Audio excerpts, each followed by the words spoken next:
রাজধানীর সোহরাওয়ার্দী উদ্যানে দুর্বৃত্তের ছুরিকাঘাতে নিহত ঢাকা বিশ্ববিদ্যালয়ের শিক্ষার্থী শাহরিয়ার আলম শামের দাফন সম্পন্ন হয়েছে। গ্রামের বাড়ি সিরাজগঞ্জের বেলকুচি উপজেলার সরাতৈল গ্রামে দাফন করা হয়েছে শামকে। স্বজনদের মধ্যে শোকের মাতম চলছে।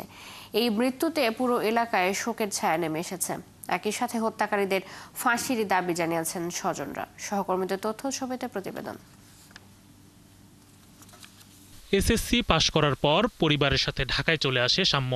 পরে ঢাকা বিশ্ববিদ্যালয়ে ভর্তি হয়ে শিক্ষা ও গবেষণা ইনস্টিটিউটে পড়াশোনা করছিলেন।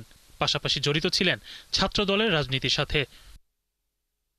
মঙ্গলবার রাতে সোহরাওয়ার্দী উদ্যান মুক্তমঞ্চের পাশ দিয়ে মোটরসাইকেল চালিয়ে যাচ্ছিলেন তিনি। এ সময় আরেকটি মোটরসাইকেলের সঙ্গে ধাক্কা লাগলে উভয়ের মধ্যে কথা কাটাকাটি এবং ধস্তাধস্তি হয়। এক পর্যায়ে শাম্যকে ধারালো অস্ত্র দিয়ে ডান পায়ে আঘাত করে পালিয়ে যায় দুর্বৃত্তরা। পরে রাত 12টার দিকে রক্তাক্ত অবস্থায় শাম্যকে ঢাকা মেডিকেল কলেজ হাসপাতালে নেওয়া হলে চিকিৎসক তাকে মৃত ঘোষণা করেন। শাম্যের মৃত্যুতে তার পরিবারে চলছে শোকের মাতম। স্বজন ও এলাকাবাসী দ্রুত হত্যাকারীদের গ্রেপ্তার ও শাস্তির দাবি জানিয়েছেন। শামু ছেলে হিসেবে খুব ভালো ছিল, নম্রভদ্র, শিক্ষিত ছিল। শামু খুবই ভালো ছেলে, লেখাপড়া করে। আমরা এবং গ্রামবাসী যারা আছে তারা এই জিনিসটা মেনে নিতে পারছি না। আমরা সরকারের কাছে আকুল আবেদন জানাচ্ছি, অতি দ্রুত সময়ের মধ্যে একটা কঠিন একটা বিচার আমরা দেখে যেতে চাই। বুধবার রাতে লাশবাহী গাড়িতে করে ঢাকা থেকে শাম্যের মরদেহ তার গ্রামের বাড়ির সরাতৈল এলাকায় নিয়ে আসা হয়। এশার নামাজ শেষে জানাজার পর শাম্যের নিজ এলাকার কবরস্থানে তাকে দাফন করা হয়। শরীফ আজাদ প্রীতম, ৭১। ঢাকা বিশ্ববিদ্যালয়ের শিক্ষার্থী ও ছাত্রদল নেতা শাহরিয়ার আলম শাম্য হত্যার ঘটনায় গ্রেপ্তার মাদারীপুরের তামিম হাওলাদারের বসতবাড়িতে আগুন দিয়েছে ক্ষুব্ধ জনতা। এতে পুড়ে গেছে দুটি ঘর। পুলিশ জানায়, বুধবার সন্ধ্যায় মাদারীপুর সদর উপজেলার ঝাউদি ইউনিয়নে ব্রাহ্মণদিতে এ ঘটনা ঘটে। শাম্য হত্যার ঘটনায় মাদারীপুরের ৩ জন গ্রেপ্তার হওয়ার খবরটি দুপুরে সামাজিক যোগাযোগ মাধ্যমে ছড়িয়ে পড়ে। বিকেলে ছাত্রদলের কয়েকজন কর্মী সমর্থক সহ ক্ষুব্ধ জনগণ তামিমের বাড়িতে প্রথমে হামলা করে আগুন ধরিয়ে দেয়। এতে তামিমদের দুটি ঘর আগুনে পুড়ে যায়। পরে পুলিশ এসে পরিস্থিতি নিয়ন্ত্রণ করে।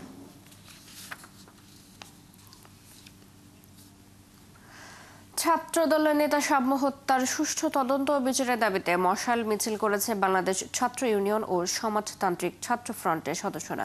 পাশাপাশি ঢাকা বিশ্ববিদ্যালয়ের উপাচার্য ও প্রক্টরের পদত্যাগের দাবি জানিয়েছেন তারা। এই দিন সন্ধ্যায় ঢাকা বিশ্ববিদ্যালয়ের টিএসসি থেকে বের হয়ে মশাল মিছিল অবস্থান নেয় রাজু ভাস্কর্য চত্বরে। এসবে শাম্য হত্যার বিচার ও ঢাকা বিশ্ববিদ্যালয় কর্তৃপক্ষের সমালোচনা করেন সংগঠনের নেতৃবৃন্দরা। শিক্ষার্থীদের নিরাপত্তা প্রদানে ব্যর্থ উপাচার্য ও প্রক্টরের পদত্যাগের দাবি জানিয়েছেন তারা। দাবি মেনে না নিলে সামনে আরো জোরদার কর্মসূচির ডাক দেওয়ার ঘোষণা দেন তারা।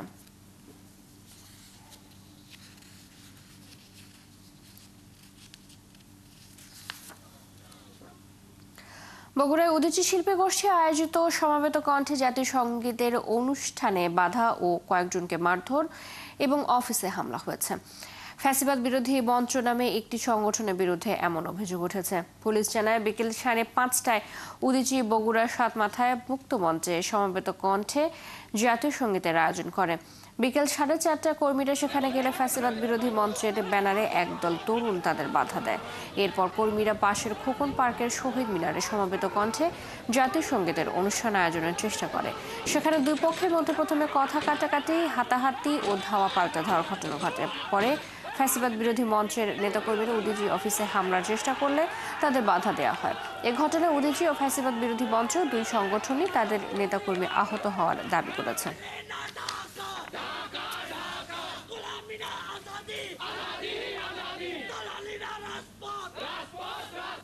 আমরা আসলে দুই পক্ষের মাঝখানে গিয়ে তাদেরকে নিবৃত্ত করতে সমর্থ হই এবং এর পরপরই তারা আসলে এখানে এই উদীচীর যে কার্যালয়, এই কার্যালয় আসলে ভাঙচুর করতে আসে। এখানে আমাদের চেষ্টা করে, আমরা আসলে পুলিশে তাদেরকে নিবৃত্ত করতে সমর্থ হই।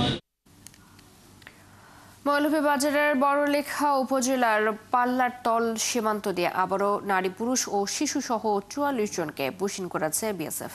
তবে স্থানীয় লোকজন তাদেরকে আটক করে বিজিবির হাতে তুলে দিয়েছে। উত্তর শাহবাজপুর ইউনিয়নের চেয়ারম্যান রফিকুদ্দিন আহমেদ জানান, ভোরে বড়লেখা সীমান্তের পাল্লারতল দিয়ে নারী, পুরুষ ও শিশু সহ ৪৪ জনকে পাঠিয়েছে বিএসএফ। পরে স্থানীয় লোকজন তাদের সীমান্ত থেকে উদ্ধার করে দায়িত্বরত বিজিবি ৫২ ব্যাটালিয়ন বিয়ানীবাজার ক্যাম্পে খবর দেয়। এরপর বিজিবি সদস্যরা দুর্বৃত্তরা এসে তাদের আটক করে হেফাজতে নিয়ে যায়। বিজিবি জানিয়েছে আটককৃতদের জিজ্ঞাসাবাদ করা হচ্ছে। প্রাথমিকভাবে জানা গেছে এদের প্রত্যেকের বাড়ি বাংলাদেশের বিভিন্ন জেলায়। আটককৃতদের মধ্যে 13 জন পুরুষ, 18 জন মহিলা ও 13 জন শিশু রয়েছে। তারা কাজের জন্য অবৈধভাবে ভারত গিয়েছিলেন।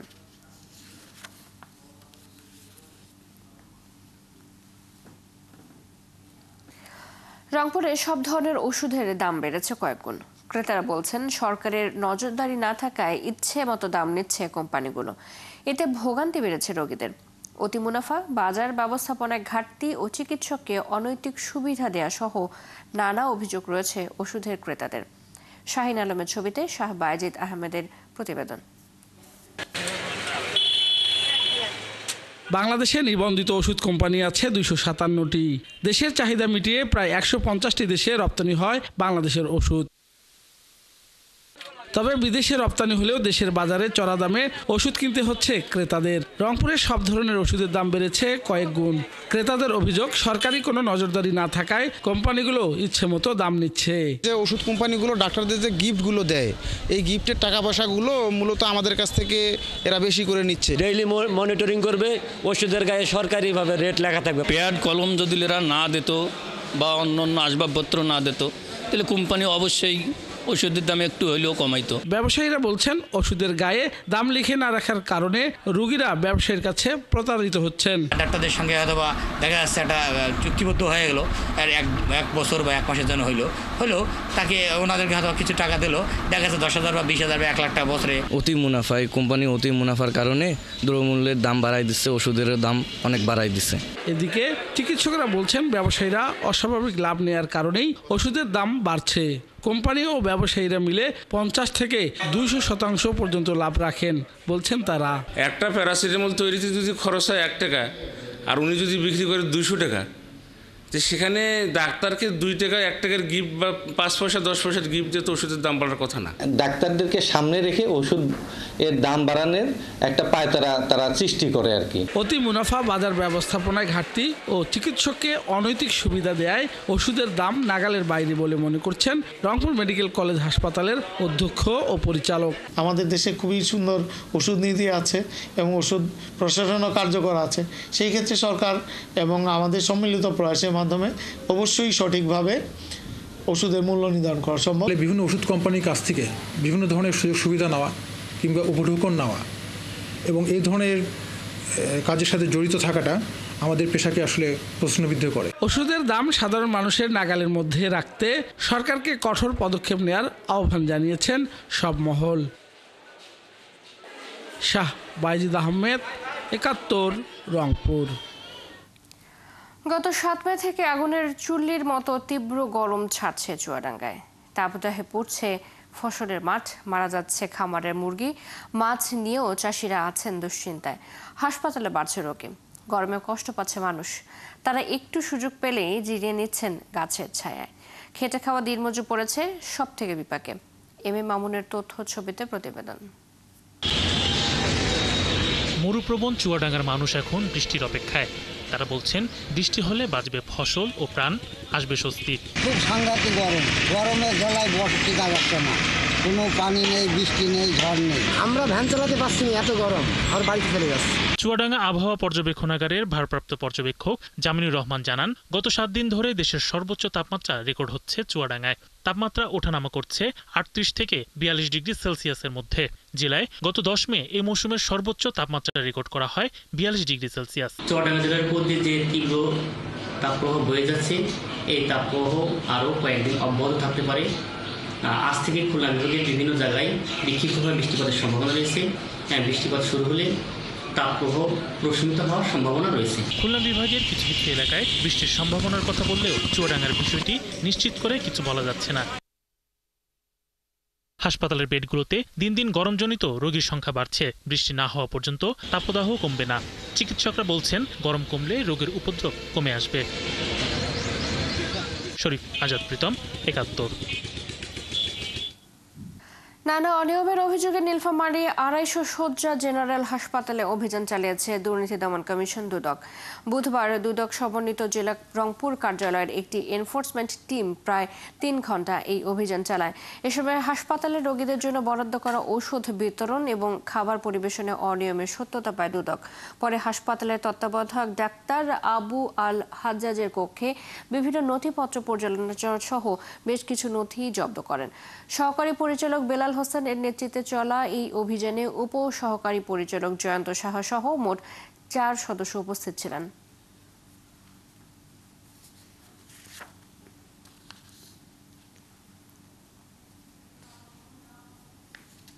ওখানে কিছু একটা অসুবিধা হয়েছে, যেখানে 55 গ্রাম করে পার পিস মাংস পেয়েছে, সেটা থাকা কথা ছিল 67 গ্রাম করে।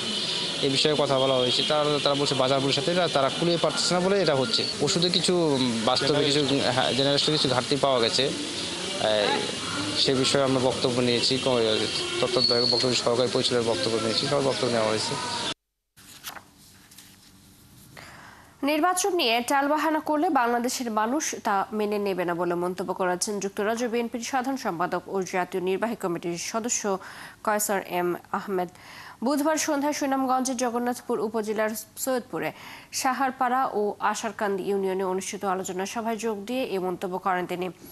কয়সার এম আহমেদ আরও বলেন, 17 বছর এদেশের মানুষ ভোট দিতে পারেনি। তারা একটি নিরপেক্ষ নির্বাচনের জন্য অধীর আগ্রহে অপেক্ষা করছে।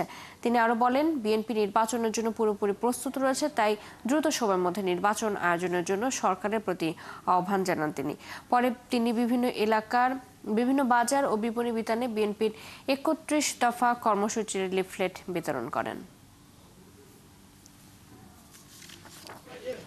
17 বছর বাংলাদেশের মানুষ ভোট দিতে পারে নাই। সেই ভোটের জন্য, সেই নির্বাচনের জন্য সবাই অপেক্ষা করতেছে। আমরা মনে করি এই সরকার দ্রুত সময়ের ভিতরে নির্বাচন দিবে। যদি কোনো কারণে নির্বাচন দিতে দেরি করে, তাহলে বাংলাদেশের মানুষ এটা ভালোভাবে নেবে না। ভূমি অধিগ্রহণ জটিলতা থমকে আছে পঞ্চগড়ের বোদা উপজেলার ওয়াই সেতুর কাজ। এলাকাবাসীর দাবি, যথাযথ ভূমি অধিগ্রহণ ছাড়া কাজ শুরু করায় জটিলতা সৃষ্টি হয়েছে। অধিকাংশ জমির মালিক টাকা পাননি। নির্বাহী প্রকৌশলী জানান, দ্রুতই সমস্যার সমাধান করে সেতুর কাজ শেষ করা হবে। রফিকুল ইসলামের তথ্য ছবিতে প্রতিবেদন। 2022 সালের 25শে সেপ্টেম্বর 72 জনের প্রাণহানির মধ্য দিয়ে মৃত্যুপুরী হয়ে ওঠে পঞ্চগড়ের আউলিয়া ঘাট। সেই স্মৃতি এখনো ভুলতে পারেনি সেখানকার মানুষ। এই ঘাটে নির্মাণ করা হচ্ছে ওয়াই সেতু। এলাকাবাসী জানান, 110 কোটি টাকা ব্যয় 890 মিটার দৈর্ঘ্যের এই সেতুর কাজ শেষ হবার কথা এই বছরের ডিসেম্বরে, কিন্তু হয়েছে মাত্র 50% কাজ। এই যে আউলিয়া ঘাট নৌকা ডুবিতে এখানে 72 জন লোক প্রাণহানি হয়েছে। এরপরে ব্রিজের উদ্বোধনী কাজ শুরু হয়েছে, দীর্ঘদিন থেকে চলতেছে। এখন কতদিন যে লাগবে এটা বলা যাচ্ছে না। নৌকার জন্য এই ঘাটে অপেক্ষা করব আধা ঘন্টা, ওই ঘাটে আবার 1 ঘন্টা অপেক্ষা করা হবে। কাজটি চলছে আমাদের অনেক ধীরগতিতে, কেন সেটা আমরা বুঝতে পারতেছি না। করতোয়া নদী বোদা উপজেলার মারিয়া বামহাট, বড়শশী ও কাজলদিঘি কালিয়াগঞ্জ ইউনিয়নকে বিচ্ছিন্ন করেছে। এই দুটি ইউনিয়নের মানুষদের শহরে যেতে নদী পার হতে ভরসা করতে হয় নৌকায়। এতে যাতায়াত ব্যবস্থা ঠিক না থাকায় কৃষি ও চিকিৎসা সেবা থেকে শুরু করে শিক্ষা সহ সব সেবা থেকে পিছিয়ে রয়েছেন তারা। তাড়াতাড়ি ব্রিজটা হয় আমাদের জন্য খুব সুবিধা হয়ে যাবে। আমরা এখান দিয়ে পারাপার হবো। যেভাবে কাজ চলতেছে আরো 2 বছর শেষ করা সম্ভব না। এখনো মানুষ আসা যাওয়া এখানে ব্যাপক কষ্ট হয়। আমরা আমাদের যত দ্রুত শেষ হবে ততই আমরা উপকৃত হব। প্রজেক্ট ইঞ্জিনিয়ার জানান, ব্যক্তি মালিকানা ও বন বিভাগের জমি অধিগ্রহণ সংক্রান্ত জটিলতায় থমকে আছে ওয়াই ব্রিজের নির্মাণ কাজ। আমাদের ভূমি অধিগ্রহণ জটিলতার কারণে কিছু কাজ থমকে আছে। তো যত তাড়াতাড়ি এই জটিলতা নিরসন হবে আমরা আশা করতেছি তত দ্রুত কাজ শেষ করতে পারি। আর নির্বাহী প্রকৌশলী জানান, জমি অধিগ্রহণ করে দ্রুতই সমস্যার সমাধান করা হবে। এই প্রক্রিয়া চলমান। ভূমি অধিগ্রহণ প্রক্রিয়া বিলম্বের কারণে ব্রিজ নির্মাণে কিছু সময় বেশি লাগবে। আমরা আশা করি যে অল্প দিনের ভিতরে ব্রিজের নির্মাণ কাজ সমাপ্ত করতে পারব। 2023 সালের 18 অক্টোবর ওয়াই আকৃতির একটি সেতুর ভিত্তিপ্রস্তর স্থাপন করা হয়, যা হলে উপকৃত হবেন দুই পাশের লাখো মানুষ। আব্দুল্লাহ মামুন, 71। এই বিষয়ে আরো জানাতে আমাদের সাথে পঞ্চগড় থেকে যুক্ত হচ্ছেন সহকর্মী রফিকুল ইসলাম। রফিকুল, সব জটিলতা কাটিয়ে কবে থেকে বৃষ্টির কাজ আবারও শুরু হতে পারে এই বিষয়ে কর্তৃপক্ষ কি বলছে, এবং একই সাথে যদি জানতে চাই অধিকাংশ জমির মালিক টাকা পাননি বলে যে অভিযোগ উঠেছে সেই অভিযোগ নিয়ে কি বলছে সড়ক ও জনপথ বিভাগের কর্তারা?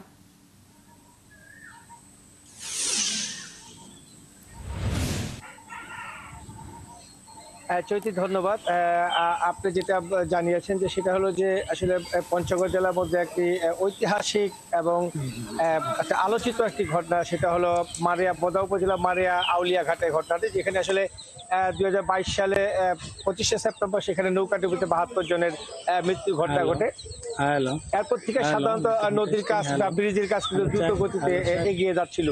তবে মাঝপথে একটি সমস্যা দাঁড়িয়েছে, সেটা হলো যে জমি অধিগ্রহণ বিষয়। জমি অধিগ্রহণ বিষয় হলো যে সরকারিভাবে অর্থাৎ সংশ্লিষ্ট দপ্তর থেকে জমি অধিগ্রহণের যেই জটিলতা বা যে বিষয়গুলো রয়েছে সেগুলো কিন্তু সংশোধনী হয়ে কিন্তু চলে আসছে জেলা প্রশাসনের কাছে। তবে জেলা প্রশাসন থেকে আরো কিছু সংশোধনী চেয়েছে স্থানীয়ভাবে, যেটা আসলে যে জটিলতার কারণে সাধারণত ব্রিজের কাজ থমকে আছে, সেই ব্রিজের কাজ যেন কি জটিলতা থেকে কিভাবে যেন সমস্যার সমাধান হওয়া যায় সেই বিষয় নিয়ে কিন্তু নির্বাহী প্রকৌশলীর সাথে এবং জেলা প্রশাসনের সাথে কিন্তু কয়েক দফা কিন্তু আলোচনা হচ্ছিল, এবং যেসব জটিলতা নিয়ে যে বিষয়গুলো ছিল সেগুলো কিন্তু আপনার যে নির্বাহী প্রকৌশলী আছে তারা কিন্তু জেলা প্রশাসনকে তারা কিন্তু সেগুলো কিন্তু পেশ করেছেন। এর মধ্যে হলো যে সেটা হলো যে ওখানে যে সরকারি বন বিভাগের জমি আছে, বিশেষ করে জমির উপরে যে আবার গাছগুলা রয়েছে সেই গাছগুলা কর্তনের কিছুটা বিষয় রয়েছে, এবং তারপরে যে ব্যক্তি মালিকানা জমি রয়েছে অর্থাৎ পূর্ব প্রান্ত অর্থাৎ নদীর যে পূর্ব প্রান্তে রয়েছে সেই পূর্ব প্রান্তে কিন্তু বহু গাছ বসত ভিটা রয়েছে, বাড়িঘর রয়েছে, অনেকের জমি রয়েছে। সেই জমির মালিকরা কিন্তু যেটা আমাদেরকে জানিয়েছেন যে আসলে তারা জমি এখনো পর্যন্ত টাকা পায়নি, তবে এটা নিশ্চিত যে টাকা পাবেন। জেলা প্রশাসন জানিয়েছেন, নির্বাহী প্রকৌশলী জানিয়েছেন যে তারা টাকা পাবে নিশ্চিত, কিন্তু তাদের মনে একটা সংজ্ঞান হয়ে গেল যে আসলে ব্রিজের কাজ হয়ে গেলে আসলে টাকাটা কবে পাবো কি পাবো না, সেই জন্য তাদের সন্দেহ, যার কারণে তারা একটা দাবি করেছেন যে দ্রুত গতিতে যদি আমাদের টাকাটা দিয়ে দেওয়া হয় তাহলে কিন্তু তারা একটু হলো স্বস্তি বোধ করবেন। এছাড়া যে আসলে ব্রিজের কাজটা চলছে, ব্রিজের কাজ বিশেষ করে পূর্ব এবং উত্তর দক্ষিণে যে কাজগুলো রয়েছে, উত্তর দক্ষিণের কাজগুলো কিন্তু মানে তড়িৎ গতিতে চলছে, তবে পূর্ব পশ্চিমের যে আসলে পিলারের কাজগুলো রয়েছে, স্কেন বা যেসব কাজ বিশেষ করে প্রয়োজন হয় সেই কাজগুলো কিন্তু আসলে একটু ধীর গতিতে চলছে, কাজ কিন্তু আসলে সেভাবে কিন্তু এগুচ্ছে না। এই মাসে ডিসেম্বরে যদি কাজ শেষ হওয়ার কথা ছিল 26শে ডিসেম্বর, তা আসলে হবে কিনা সেটাও সন্দেহ, যেটা কর্তৃপক্ষ জানিয়েছেন এবং স্থানীয়রা জানিয়েছেন, এবং যার কারণে কিন্তু যে 2-3 বছর যে আসলে আরো বেশি অতিক্রম হবে সেটা হলো মানুষের কষ্ট, যে আসলে যার জন্য প্রায় 50 বছর থেকে এই ব্রিজের আশা করেছিলেন মানুষ, এই ব্রিজটি হওয়ার পরেও যদি আবার দেরি করেন তাহলে যে মানুষের যে একটা দুর্ভোগ হয়েছে, বিশেষ করে উপজেলা থেকে বিচ্ছিন্ন 2টি ইউনিয়ন এবং পার্শ্ববর্তী আরো 2টি ইউনিয়ন আছে, টেপরিগঞ্জ ইউনিয়ন এবং হলো চিরাহাট ইউনিয়ন, সেই ইউনিয়নের মানুষ কিন্তু সেখানে কিন্তু দুর্ভোগ পাবে। তবে আরেকটি বিষয় হলো যে তবে তারা ভাবছেন যে কর্তৃপক্ষ ভাবছেন যে খুব দ্রুত গতিতে যেভাবে সম্ভব হয় তারা যেন কাজগুলো তড়িৎ গতিতে নিয়ে যেতে পারে সেই চেষ্টা তাদের চালিয়ে যাচ্ছেন, এবং ইঞ্জিনিয়ার যে কর্তৃপক্ষ আছে অর্থাৎ ঠিকাদার কর্তৃপক্ষ তার সাথে আমরা কথা বলেছি, তারাও যথাসাধ্য সম্ভব কাজ করে যাচ্ছেন। তবে তারা এইটুকু জানিয়েছেন যে যদি জুনের মধ্যেও যদি তারা যদি টাকা পয়সা বা জমি অধিগ্রহণ বিষয়টা সমাপ্ত করতে পারে তবে ডিসেম্বরের মধ্যে তারা কিন্তু তারা কিন্তু কাজ কিন্তু শেষ করতে পারবে, কারণ তাদের জনবল কিন্তু পর্যাপ্ত রয়েছে, জনগণ পর্যাপ্ত, এবং তাদের যে আধুনিক যন্ত্রায়ন যে রয়েছে সেটাও কিন্তু যথেষ্ট রয়েছে। তবে যার কারণে বিষয়টা হলো সেরকম যে কর্তৃপক্ষ থেকে আসলে অর্থাৎ ঠিকাদার পক্ষ থেকে কোনো সমস্যা নেই, তারা তড়িৎ গতিতে কাজ শেষ করতে পারবে। তবে এই জটিলতা সমস্যা হলে এই ব্রিজের কাজগুলো দ্রুত গতিতে চলবে, এবং মানুষের যে দীর্ঘদিনের একটা চাহিদা ছিল, মানুষের যে দীর্ঘদিনের একটা স্বপ্ন ছিল যে এই ব্রিজ হলে মানুষের দুর্ভোগ কমবে, বিশেষ করে কৃষিখাত, শিক্ষাখাত, স্বাস্থ্যসেবা থেকে শুরু করে ব্যবসা পর্যন্ত সবকিছুই কিন্তু সমাধান হবে বলে তারা কিন্তু আশা করছে। এই ছিল আমার কাছে করতোয়া নদীর 12 আউলিয়া ঘাটের ব্রিজ সংক্রান্ত বিষয় তথ্য। চৈতি। রফিকুল, ধন্যবাদ আপনাকে। ভূমি অধিগ্রহণ জটিলতা থমকে আছে পঞ্চগড়ের বোদা উপজেলার ওয়াই সেতুর কাজ, সেই খবর জানাতে যুক্ত ছিলেন আমাদের সাথে আমাদের সহকর্মী। কোরবানি ঈদ সামনে রেখে ভৈরবে 2000 প্রান্তিক খামারি সহ ছোট বড় খামারে প্রাকৃতিক উপায়ে প্রস্তুত করা হচ্ছে 40,000 কোরবানির গরু, যা এলাকার চাহিদা মিটিয়ে দেশের অন্যান্য জেলাতে বিক্রি করা যাবে। যদিও খামারিরা বলছেন গোখাদ্যের দাম বেড়ে যাওয়ায় আশানুরূপ লাভবান হতে পারবেন না। এছাড়া চোরাই পথে পাশের দেশ থেকে পশু আসা নিয়েও চিন্তিত তারা। আলামিন টিটুর তথ্য ছবিতে প্রতিবেদন। কুরবানি ঈদ সামনে রেখে কিশোরগঞ্জের ভৈরবে ব্যস্ত সময় পার করছেন খামারিরা। চারপাশ পরিষ্কার পরিচ্ছন্ন পরিবেশে চলছে গরুর পরিচর্যা। কেউ গোসল করাচ্ছেন তো কেউ খাবার খাওয়াচ্ছেন। খামারিরা বলছেন গোখাদ্যের দাম বেড়ে যাওয়ায় আশানুরূপ লাভ করতে পারবেন না তারা।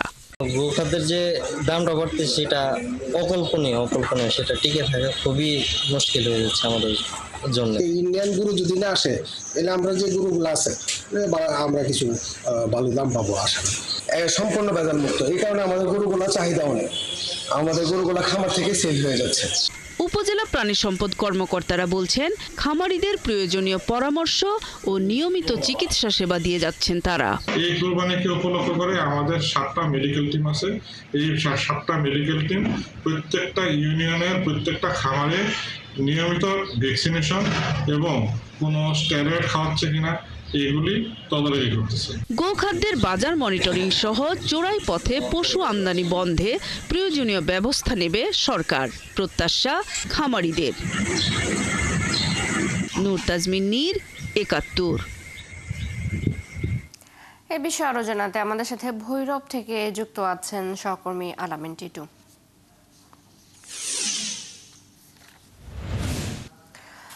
টিটু, খামারিদের ব্যস্ততা কেমন দেখছেন? সাথে জানাবেন যে গোখাদ্যের দাম নিয়ে তারা কি বলছেন, এবং একই সাথে যদি একটু জানতে চাই যে চোরাই পথে পশু আমদানি বন্ধে কোনো ব্যবস্থা নেওয়া হয়েছে কি না জানাবেন।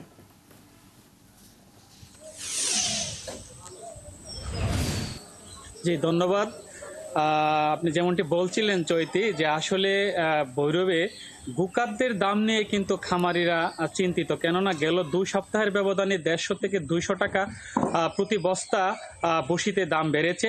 এছাড়াও কিন্তু এখনো পর্যন্ত চোরাই পথে পশু আমদানি বন্ধে প্রশাসনের পক্ষ থেকে তেমন কোনো ধরনের পদক্ষেপ নেওয়া হয়নি বলে ধারণা করছেন খামারিরা। তাছাড়া আমরা যেমনটি জানি যে এই উপজেলায় এবছর আসন্ন কুরবানি ঈদকে সামনে রেখে তারা প্রায় 40,000 গবাদি পশু অর্থাৎ গরু, ছাগল, মহিষ লালন পালনে ব্যস্ত সময় পার করছেন খামারিরা। তারা সকাল থেকেই রাত পর্যন্ত কিন্তু এই গবাদি পশু লালন পালনে এবং পরিচর্যায় ব্যস্ত রয়েছেন। তাছাড়া তারা যেমনটি জানিয়েছেন যে প্রাকৃতিক উপায়ে দেশীয় খাবার খাইয়ে কিন্তু তারা এই গবাদি পশুগুলোকে মোটাতাজা করে আসছেন। এছাড়াও কিন্তু তারা এখন শেষ পর্যায়ে মোটাতাজাকরণ প্রক্রিয়াটি তারা অপেক্ষার প্রহর গুনছেন কবে নাগাদ হাট শুরু হবে কোরবানির। এছাড়াও আমরা যেমনটি জানি উপজেলা প্রাণী সম্পদ কর্মকর্তার সাথে কথা বলে জানতে পেরেছি যে তারা উপজেলার 7টি ইউনিয়ন এবং একটি পৌরসভাতে 7টি মোবাইল টিম কাজ করে যাচ্ছেন, যেন কোনো ধরনের ক্ষতিকারক স্টোরেজ ব্যবহার করতে না পারেন খামারিরা। তো এই ছিল ভৈরব থেকে আমার কাছ থেকে কোরবানির পশুর হাট খামারিদের সর্বশেষ তথ্য। টিটু, ধন্যবাদ আপনাকে। সিলেট থেকে সরাসরি মদিনার উদ্দেশ্যে যাত্রা করাচ্ছে এই মৌসুমে প্রথম হজ ফ্লাইট। মোট 2700 জন হজ যাত্রীর মধ্যে প্রথম পর্যায়ে বাংলাদেশ বিমান বিজি 237 ফ্লাইটে গেছেন 418 জন যাত্রী। বিমান কর্তৃপক্ষ জানিয়েছে এবছরের হজ যাত্রা আরও সহজ করতে তারা আন্তরিকভাবে চেষ্টা করছেন। মোহিতে দিদারের তথ্য ছবিতে প্রতিবেদন। বুধবার বিকেল 5:25 নির্ধারিত ছিল সিলেট থেকে সৌদি আরবের মদিনার উদ্দেশ্যে যাওয়া হজ যাত্রীদের প্রথম ফ্লাইটের সময়সূচি। তবে বিকেল 3টার মধ্যেই সিলেট ওসমানী আন্তর্জাতিক বিমানবন্দরে হাজির হন যাত্রীরা। এ সময় বিমানবন্দরে উদ্বোধনী অনুষ্ঠানের আয়োজন করে বিমান বাংলাদেশ এয়ারলাইন্স, যেখানে হজ যাত্রীদের উদ্দেশ্যে প্রয়োজনীয় নির্দেশনা দেওয়া হয়। এরপর নির্ধারিত সময়ে যাত্রীদের নিয়ে ছেড়ে যায় বিজি 237 ফ্লাইট। সিলেট থেকে সরাসরি পবিত্র মদিনার উদ্দেশ্যে রওনা দিতে পেরে উচ্ছ্বসিত হজযাত্রীরা। তারা জানান এবার ভোগান্তি অনেক কম হয়েছে, পাশাপাশি হজযাত্রায় খরচও কমেছে। হজে সিলেট থেকে সরাসরি মক্কা কিংবা মদিনায় যাচ্ছি, যদিও আমরা ফার্স্টে মদিনায় যাব, পরে আমরা মক্কায় যাবো ইনশাআল্লাহ। তো এটা আমাদের আলাদা ভালো লাগা এবং খুবই ডিসিপ্লিনে ওনারা ম্যানেজমেন্ট করতেছেন এবং খুব কুইকলি ওনারা এই আমাদের যেগুলো বোর্ডিং কার্ডগুলো ইস্যু করতেছেন। সবাই লাগি আমরা দোয়া করবো, আর আপনারা আমরা এইভাবে রিভার ফিরিয়ে আইতাম, হজ করিয়া জেলাখান আরাম পাইছি, এইভাবে আরাম পাইতাম। ক্রুজের আছে যার ব্যবহার, মানে একজন অফিসারে যেরকম ব্যবহার করে একজন সাধারণ পাবলিক প্যাসেঞ্জারের সাথে এরকম ব্যবহার করে। আল্লাহর ঘরের মেহমান হিসেবে আল্লাহ আমাদের কবুল করেছেন, সে কারণে আমরা খুবই আনন্দিত এবং খুবই আল্লাহর কাছে শুকরিয়া আদায় করছি। সিলেটের ২৭০০ জন হজযাত্রীর মধ্যে প্রথম পর্বে মদিনা গেলেন ৪১৮ জন যাত্রী। এর মধ্যে সিলেটের আছেন ৩৫০ জন, ঢাকার ৫৮ জন এবং প্রবাসী রয়েছেন ১০ জন। এবারের হজযাত্রা নির্বিঘ্ন ও সহজ করতে নানা পদক্ষেপ নেওয়া হয়েছে জানিয়েছে বাংলাদেশ বিমান কর্তৃপক্ষ। ফ্লাইট যাবে ২৩, ২৫, ২৬ এবং ২৯। সেই ফ্লাইটগুলো হচ্ছে সিলেট থেকে জেদ্দা যাবে সরাসরি। সহযোগিতার মাধ্যমে ওনাদের দোয়া লাভের, ওনারা যেন আমাদেরকে দোয়ায় রাখেন। আমাদের সম্মানিত হজযাত্রীরা তাদের অনুভূতি প্রকাশ করেছেন যে বিমানবন্দরে সবকিছু নিয়ম মতো হয়েছে, কিন্তু স্মুথ হয়েছে। সিলেট থেকে এবার মোট ৫টি ফ্লাইট যাবে সৌদি আরবে। উদ্বোধনী ফ্লাইটের পর বাকি ৪টি হজ ফ্লাইট পর্যায়ক্রমে জেদ্দার উদ্দেশ্যে যাত্রা করবে আগামী ২৩, ২৫, ২৬ ও ২৯ মে। মনিরা কাজুরি, ৭১। নানা জল্পনা কল্পনার শেষে শেষ হলো চট্টগ্রাম বিশ্ববিদ্যালয়ের ৫ম সমাবর্তন। বাংলাদেশের সর্ববৃহৎ সমাবর্তন খ্যাত এই আয়োজনে এক মাঠেই অংশ নেয় প্রায় ২২,৫০০ শিক্ষার্থী। বক্তা হিসেবে ছিলেন চট্টগ্রাম বিশ্ববিদ্যালয়ের সাবেক শিক্ষক ও অন্তর্বর্তীকালীন সরকারের প্রধান উপদেষ্টা অধ্যাপক ডক্টর মোহাম্মদ ইউনূস। এদিন তাকে সম্মানসূচক ডিলিট ডিগ্রি দেয় বিশ্ববিদ্যালয় প্রশাসন। এদিকে দীর্ঘ ৯ বছর পর সমাবর্তন পেয়ে উচ্ছ্বসিত শিক্ষার্থীরা। মাহফুজ শুভ্রর তথ্য ছবিতে প্রতিবেদন। পাহাড়ের সবুজ ক্যাম্পাসে সাবেক শিক্ষার্থীদের আনাগোনা, আবার জমে ওঠে পুরনো দিনের সেই আড্ডা। উপলক্ষ চট্টগ্রাম বিশ্ববিদ্যালয়ের ৫ম সমাবর্তন। পরিবার ও প্রিয়জন সহ ক্যাম্পাসে আসেন সাবেক শিক্ষার্থীরা। দীর্ঘ ৯ বছর পর সমাবর্তন পেয়েছেন ২০১১ সাল থেকে ২০২৩ সালের মধ্যে স্নাতক ও স্নাতকোত্তর করা ২২,৫০০ শিক্ষার্থী। এ সময় উচ্ছ্বাসে মেতে ওঠেন সবাই। আমার খুব ভালো লাগছে। আমার অনেক বন্ধু বান্ধব, আমাদের বন্ধু বান্ধবের অনেকের বেবি হয়ে গেছে, মানে চমৎকার একটা এনভায়রনমেন্ট। সবার সাথে দেখা হলো, এটা আমরা হচ্ছে বিশ্ববিদ্যালয়ের কাছে কৃতজ্ঞ। বিশ্ববিদ্যালয় অনেক অল্প সময়ের মধ্যে আমাদেরকে এরকম একটা আয়োজন হচ্ছে উপহার দেওয়ার জন্য। অনেকদিন পর আসার পরে যখন আমার বন্ধু বান্ধব, জুনিয়র, ছোট ভাই সবাইকে যখন দেখতে, মানে এটা এই ফিলিংসটা আসলে can't express in my word actually. সমাবর্তনে বক্তা হিসেবে উপস্থিত ছিলেন বিশ্ববিদ্যালয়েরই অর্থনীতি বিভাগের সাবেক শিক্ষক এবং অন্তর্বর্তী সরকারের প্রধান উপদেষ্টা অধ্যাপক ডক্টর মোহাম্মদ ইউনূস। বিশ্ববিদ্যালয়ে পড়াকালীন সময়ে এমন একটি সমাবর্তন পাওয়া সত্যিই আমাদের জন্য একটা সৌভাগ্যের বিষয়। দীর্ঘ সময় পর এই আয়োজন করায় কেউ সদ্য গ্র্যাজুয়েট হয়েই পেয়েছেন সমাবর্তন, আবার কেউ পেয়েছেন গ্র্যাজুয়েট হওয়ার প্রায় ১ দশক পর। তবে আনন্দের কমতি ছিল না কারোর। সব গ্র্যাজুয়েটরা এই দিনের জন্যই ওয়েট করে। তো দীর্ঘ প্রায় ৪ বছর পর আমরা আমাদের গ্র্যাজুয়েশন পেয়েছি। তো আজকে বাবা মা এসেছে, ছোট বোন, আমার হাজব্যান্ড, এই আর কি। আর বন্ধু বান্ধবের সাথে দেখা হলো, খুবই ভালো লাগলো।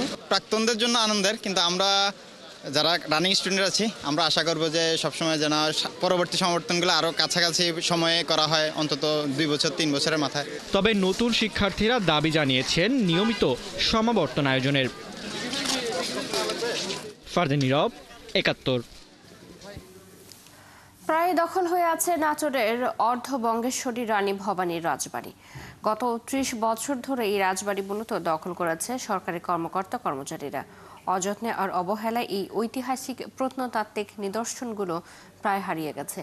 তাই নাটোরের সচেতন নাগরিকরা চান দখলমুক্ত হোক বাড়িটি, ঐতিহ্য ঠিক রেখে খুলে দেওয়া হোক পর্যটকদের জন্য। বুলবুল আহমেদের প্রতিবেদন। ১৯৮৪ সালে নাটোর জেলা প্রতিষ্ঠা হলে ১৯৮৭ সালে জেলা প্রশাসনের কর্মকর্তারা রাজকর্মকর্তাদের কোয়ার্টারে বসবাস শুরু করেন। এক পর্যায়ে রাজবাড়ির ভিতরেই গড়ে ওঠে উপজেলা ভূমি অফিস। একে একে নির্মাণ হয় কর্মকর্তাদের খেলার মাঠ, টেনিস এবং ব্যাডমিন্টন কোর্ট। এরপর একে একে রাজবাড়ির বিভিন্ন ঘরে উঠতে থাকেন প্রশাসনের বিভিন্ন বিভাগে কর্মরত কর্মকর্তা কর্মচারীরা। তারা জানান যথাযথ নিয়ম মেনেই তারা এখানে পরিবার নিয়ে বসবাস করেন।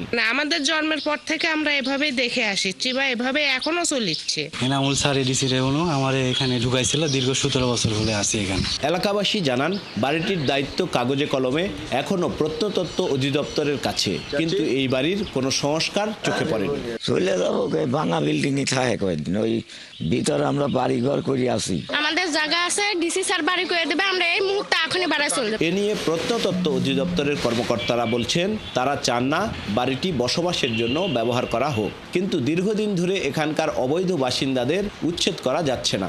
এ ব্যাপারে জেলা প্রশাসনের কাছে একাধিকবার চিঠি দেওয়া হয়েছে। স্থানীয়ভাবে প্রশাসনের সঙ্গে বিভিন্ন ধরনের ব্যবস্থাপনার মাধ্যমে আমরা এগুলো সমস্যার সমাধান করে ফেলি, এখানকার বিষয়গুলো সমাধান হয়ে যাবে। এখানকার পর্যটকরা বলছেন যুগ যুগ ধরে অযত্নে জৌলু সারাচ্ছে রাজবাড়িটি, নষ্ট হচ্ছে এর স্থাপত্য শৈলী ও সৌন্দর্য। পরিচ্ছন্নতার কোনো অংশ নেই, ভালো একটা টয়লেট নেই। যার যার ব্যক্তিগতভাবে এটা দোকানপাট এবং বাড়ি ঘর এগুলো করে রাখছে। অনেক এই জায়গার দর্শনতে আসেই না, বেড়াতে আর আসে না। অনেক একটা খারাপ পরিবেশ হয়ে গেছে। খালি শুধু আমরা না, অনেক সচেতন মানুষই চায় যে এটা হচ্ছে নতুন করে এটা সংস্কার করুক। আর এ নিয়ে জেলা প্রশাসক বলছেন দ্রুতই সেখান থেকে বসবাসকারীদের অন্য জায়গায় সরিয়ে নেওয়া হবে। জেলা প্রশাসন নাটোরের পক্ষ থেকে আইন ও বিধি মোতাবেক যে ব্যবস্থা গ্রহণ করার বিধান রয়েছে সে অনুযায়ী আমাদের কার্যক্রম চলছে। অর্ধবঙ্গেশ্বরী খ্যাত নাটোর রানী ভবানী রাজবাড়ি নির্মাণ হয়েছিল 300 বছর আগে। রাজা রামজীবন প্রায় 50 একর জমির উপরে এটি নির্মাণ করেন। 1947 সালে দেশভাগের পরে নাটোরের রাজপরিবার ভারতে চলে যায়। এরপর দীর্ঘদিন বাড়িটি ফাঁকাই পড়েছিল। বুলবুল আহমেদ, 71, নাটোর। এই বিষয়ে আরো জানাতে আমাদের সাথে নাটোর থেকে যুক্ত হচ্ছেন সহকর্মী বুলবুল আহমেদ। বুলবুল, রাজবাড়িটি দখলমুক্ত করতে কোনো ব্যবস্থা নেওয়া হয়েছে কিনা, এবং একই সাথে একটু জানতে চাই জেলা প্রশাসনের কাছে একাধিকবার চিঠি দেওয়ার পরও এতদিন কেন কোনো পদক্ষেপ নেওয়া হয়নি?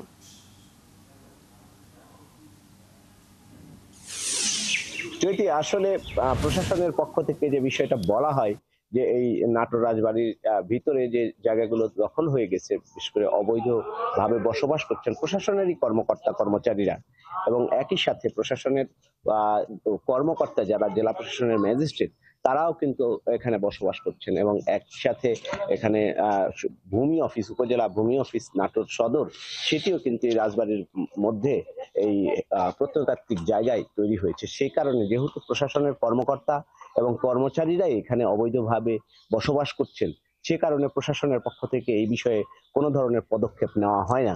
এবং আপনারা নিশ্চয়ই আমাদের ক্যামেরার সাহায্যে দেখতে পাবেন যে এখানে কিন্তু আবাসিক এলাকা হিসেবে ঘোষণা করে রেখেছেন, এবং এর মধ্যে প্রশাসনের কর্মকর্তারা বসবাস করেন।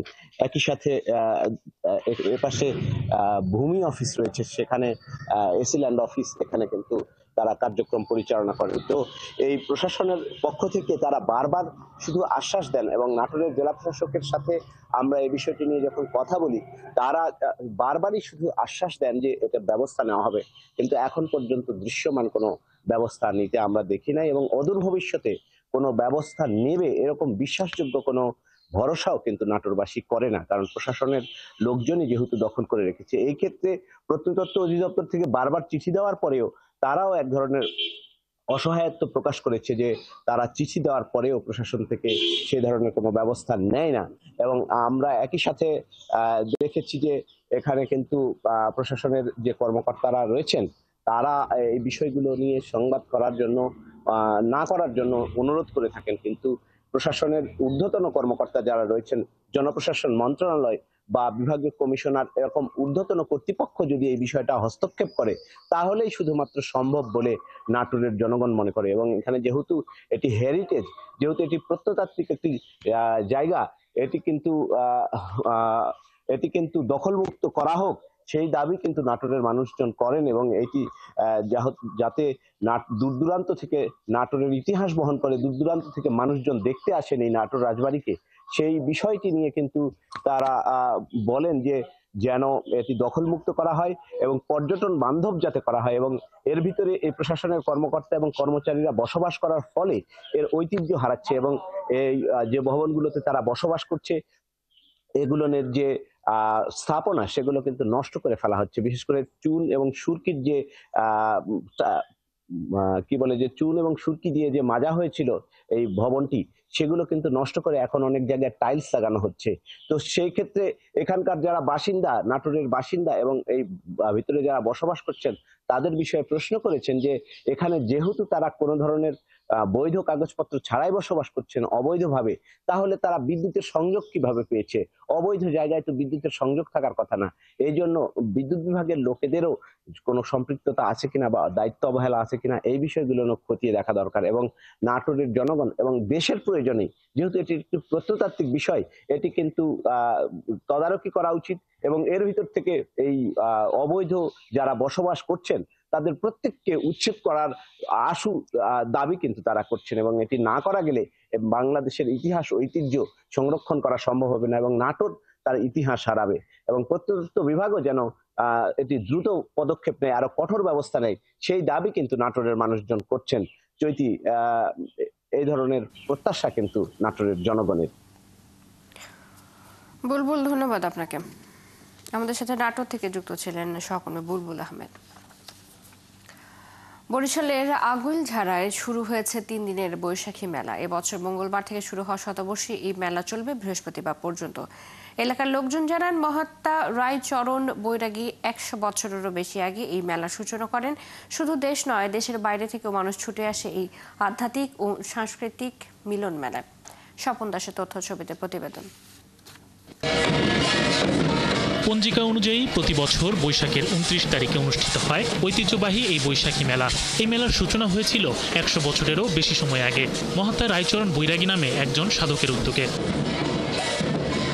3 দিনের আয়োজন করা ঐতিহ্যবাহী এই মেলা এখন শুধু একটি মেলার মধ্যেই সীমাবদ্ধ নেই, বরং এক বিশাল সামাজিক ও ধর্মীয় মিলন মেলায় রূপ নিয়েছে।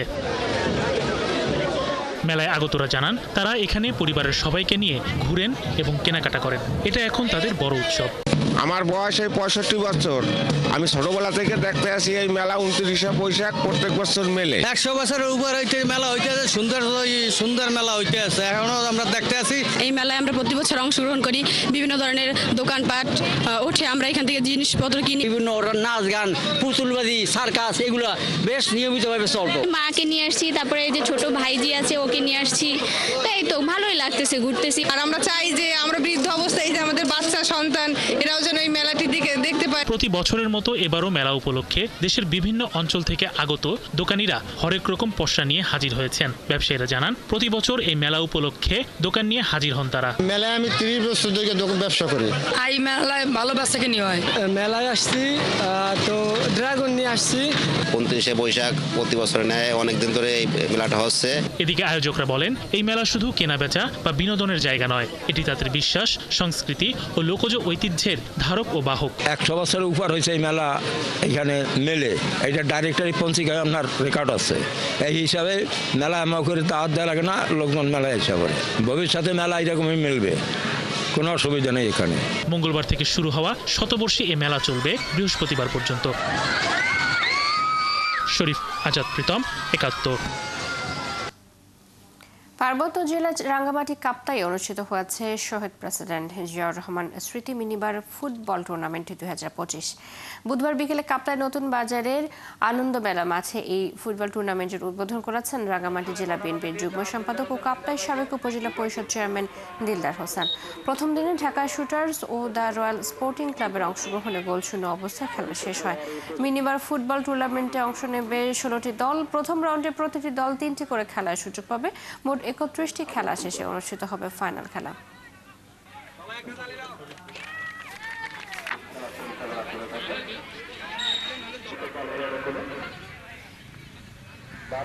প্রধান অতিথি জনাব দিলদার হোসেন দিলদার ভাইকে উভয়